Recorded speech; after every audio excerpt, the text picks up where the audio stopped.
जय हिंद दोस्तों, मैं धर्मेंद्र उपाध्याय। तो चलिए स्टार्ट करते हैं। हम लोग आज से मेंसुरेशन स्टार्ट कर रहे हैं और हमारा ये आज का फर्स्ट क्लास है। मेंसुरेशन 2D हम लोग स्टार्ट कर रहे हैं और इसमें सबसे पहले हम लोग ट्रायंगल सीखेंगे, फिर क्वाड्रिलेटरल सीखेंगे, फिर सर्कल सीखेंगे। मतलब पहले हम लोग त्रिभुज सीखेंगे, त्रिभुज के बाद फिर चतुर्भुज, चतुर्भुज और चतुर्भुज के बाद हम लोग सीखेंगे वृत्त। ठीक है, तो ये 3 टॉपिक आपको मेंसुरेशन 2D में पढ़ना है।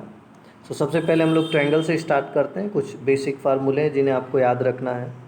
जैसे अगर हमारे पास एक त्रिभुज ABC है, ये दिख रहा है आपको। अगर त्रिभुज ABC है और इसकी भुजाएं A, B और C दिख रही हैं, small a, small b, small c, तो इसका परिमाप हम लोग रिप्रेजेंट करेंगे 2s से, और 2s इक्वल्स होगा सभी भुजाओं का सम।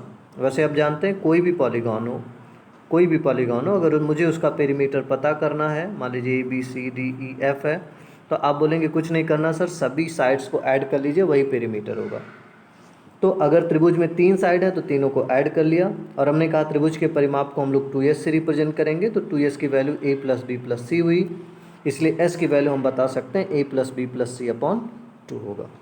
क्लियर है। अब अगर मुझे इस त्रिभुज का एरिया पता करना है, तो त्रिभुज का एरिया पता करने का 3 फार्मूला होता है, ये तीनों आप ध्यान रखिए।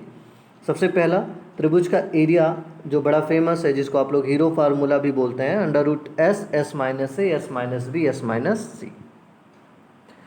दूसरा, त्रिभुज का क्षेत्रफल। अगर मान लीजिए अपने पास एक त्रिभुज है और इस त्रिभुज की ये हाइट है, और ये इसका बेस है, तो आप बोलेंगे इस त्रिभुज का क्षेत्रफल हो जाएगा 1/2 बेस इंटू हाइट। दूसरा, अगर हमारे पास एक त्रिभुज है ABC और इस त्रिभुज में ये वाला कोण अल्फा है, और मैं कह दूं कि ए वाला भुजा A, ये वाला भुजा C है, तो आप बोलेंगे इसका क्षेत्रफल हो जाएगा 1/2 ये दोनों जो भुजाएं हैं एक दूसरे के पास और इनके बीच का कोण, तो AC sin अल्फा हो जाएगा। क्लियर। तो आप इन फार्मूलों को याद रखिएगा। पहला S = A + B + C/2 याद ही होगा। Hero formula √S S - A B S - C, त्रिभुज का एरिया पता करने के लिए।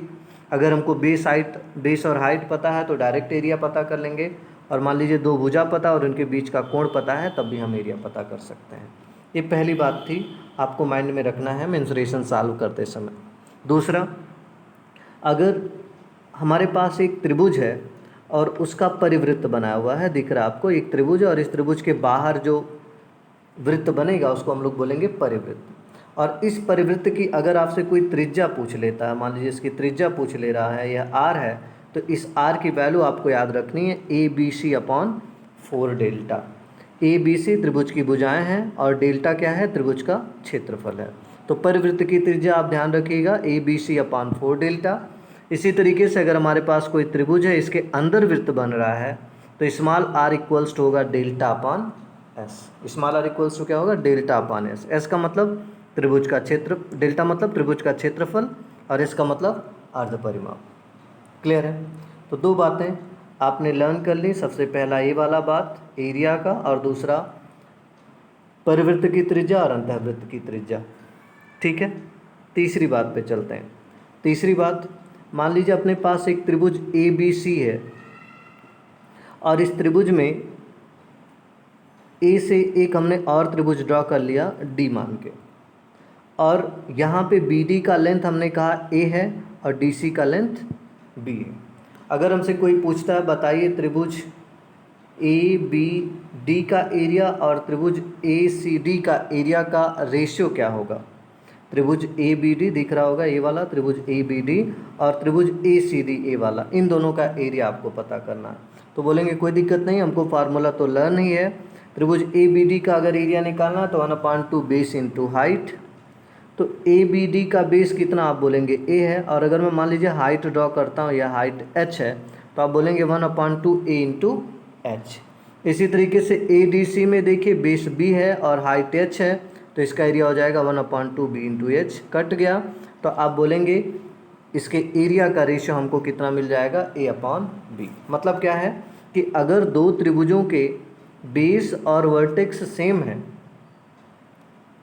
तो उस केस में जो रेशियो इनके बेस का होगा वही रेशियो इनके एरिया का भी होगा। जैसे अगर मैं आपसे कहूँ हमारे पास एक त्रिभुज है पी क्यू आर, ये त्रिभुज है और इस त्रिभुज में एक लाइन हमने एस खींच दिया और हमने कहा कि क्यू एस की लंबाई 3 और एस आर की लंबाई 4 है, तो आप मुझे बताइए त्रिभुज पी क्यू एस का एरिया और त्रिभुज पी एस आर का एरिया का रेशियो क्या होगा। तो आप बोलेंगे अगर बेस का रेशियो 3-4 है, आधार का रेशियो 3-4 है, तो इनके क्षेत्रफलों का रेशियो भी कितना होगा, 3-4 होगा। उम्मीद करता हूँ समझ रहे होंगे। चलिए नेक्स्ट पढ़ते हैं। 3 आपने लर्न कर लिए होंगे।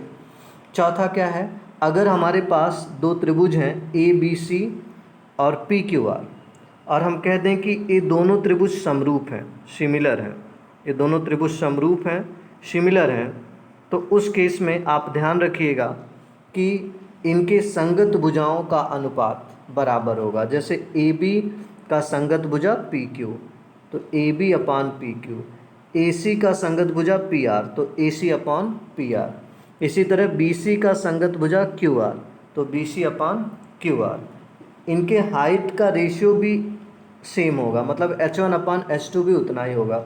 मान लीजिए अगर इसका परिवृत्त होता और इसका भी परिवृत्त होता, इसका R1 होता परिवृत्त का त्रिज्या, इसका R2 होता, तो आप कहते R1 अपान R2।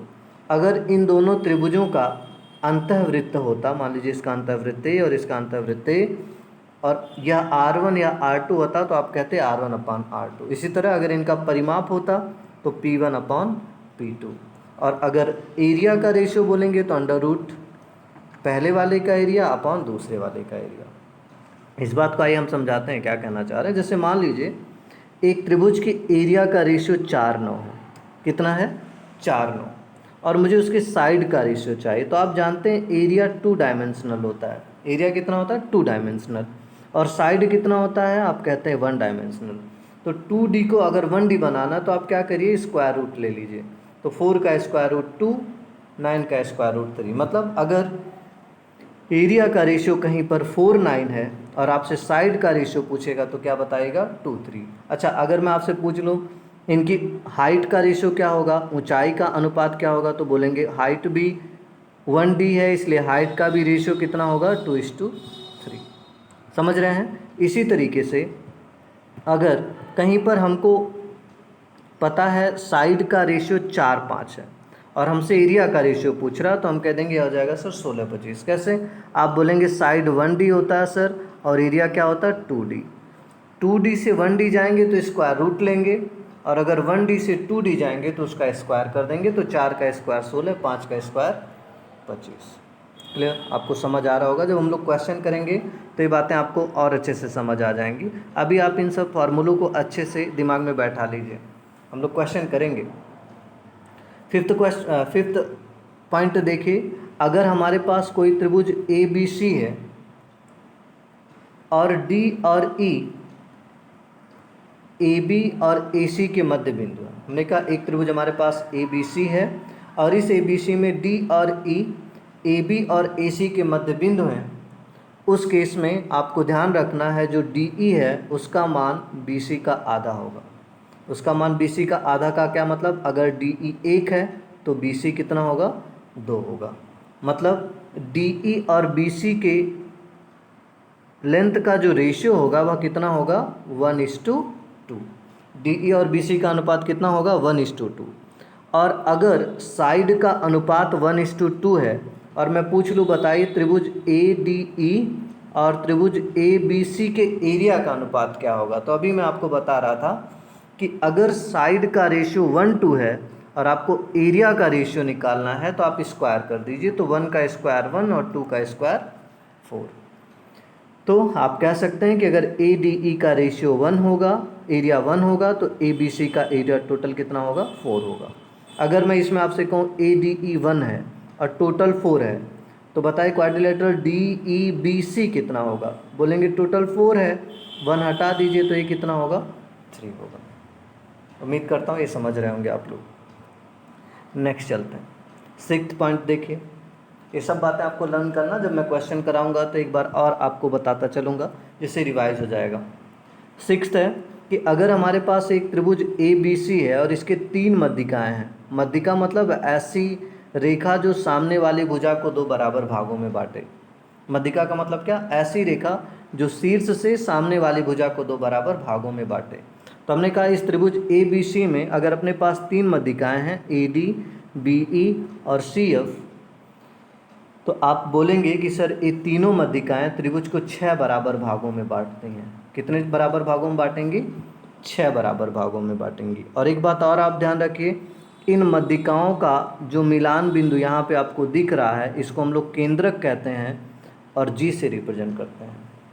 मध्यिकाओं का मिलान बिंदु क्या कहलाता है? केंद्रक कहलाता है, सेंट्रॉयड कहलाता है, और इसको हम लोग जी से रिप्रेजेंट करते हैं।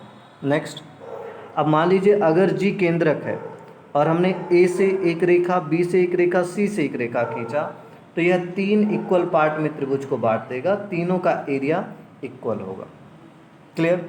इसी तरीके से अगर हमारे पास एक त्रिभुज ए बी सी है, मान लीजिए ये सी एफ ए बी की मध्यिका है और बी ई ए सी की मध्यिका है, और अगर मैं एफ और ई को मिला दूं तो उस केस में आप बोलेंगे अगर सर एफ ओ ई का एरिया 1 है तो त्रिभुज ए बी सी का टोटल एरिया कितना होगा? 12 होगा। कहने का मतलब ये देखिए, हमने लिखा है कि area of triangle F O E अगर 1 है तो पूरे ट्रायंगल ए बी सी का एरिया कितना होगा? 12 होगा। देखिए यहाँ पे क्लियर है, आप समझ रहे होंगे इस बात को। एक बार फिर से समझाता हूँ। मैं कह रहा हूँ एक त्रिभुज ए बी सी है, अगर हम सी एफ एक मध्यिका लें और बी ई एक मध्यिका लें, इनका मिलान बिंदु ओ है और इनको मिला दें, तो उस केस में त्रिभुज एफ ओ ई अपान ए बी सी के एरिया का जो रेशियो होगा वह 1:12 होगा। ओके, नेक्स्ट चलते हैं। मान लीजिए अपने पास एक त्रिभुज ए बी सी है जो समबाहु त्रिभुज है। एक समबाहु त्रिभुज अपने पास क्या है? A B C. क्लियर? तो समबाहु त्रिभुज A B C, equilateral triangle A B C का जो एरिया होगा, सॉरी इसके अगर समबाहु त्रिभुज साइड इक्वल होंगे ना, ए बी साइड ए होगा, ए बी साइड ए होगा, ए बी साइड ए होगा, तो अगर साइड इक्वल है तो इसका एरिया होता है √3/4a²। ध्यान रखिएगा, एरिया कितना होता है? √3/4a²। अगर हम इसका हाइट की बात करें, इसकी हाइट कितनी होगी तो ये भी आपको ध्यान रखना चाहिए, √3/2a। हाइट कितना होता है? √3/2a। ओके, नेक्स्ट, अगर इस वृत्त के परिवृत्त की, इस त्रिभुज के परिवृत्त की त्रिज्या पता करनी है तो वह होगा a/√3। उसी फार्मूले से आया है जो हमने आपको शुरू में बताया, ABC/4 अगर आप हर जगह a रख देंगे और एरिया की वैल्यू √3/4a² रख देंगे तो डायरेक्टली आपको समबाहु त्रिभुज के परिवृत्त की त्रिज्या मिल जाएगी a/√3। तो आप समबाहु त्रिभुज के परिवृत्त की त्रिज्या जरूर याद रखिए। इसी तरह अगर समबाहु त्रिभुज के अंतःवृत्त की त्रिज्या हमसे कोई पूछता है तो हम बोलेंगे a/2√3। परिवृत्त a/√3 और अंतःवृत्त a/2√3 होगा। परिवृत्त की त्रिज्या और अंतःवृत्त की त्रिज्या का जो रेशियो होता है वह 2:1 होता है,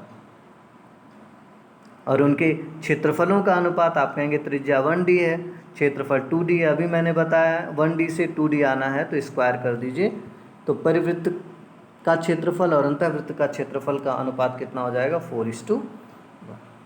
तो उम्मीद करता हूँ कि ये सारी बातें आप लर्न कर लेंगे। वैसे जब मैं आपको क्वेश्चन कराऊंगा तो हर एक बात बताता चलूँगा।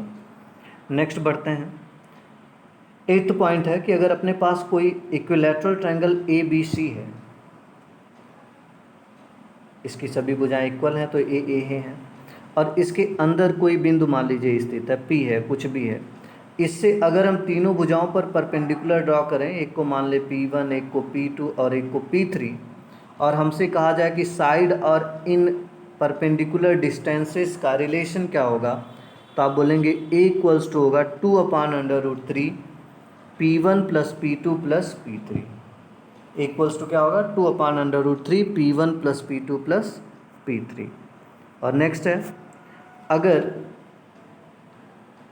आपके क्वेश्चन में आपके क्वेश्चन में आ जाए कि त्रिभुज का क्षेत्रफल आपको दिया रहे और बोल दें मध्यिकाओं द्वारा बने त्रिभुज का क्षेत्रफल क्या है, तो आप ये रिलेशन लगा दीजिएगा, 3 × त्रिभुज का क्षेत्रफल बराबर होता है 4 गुणे मध्यिकाओं द्वारा बने त्रिभुज का क्षेत्रफल।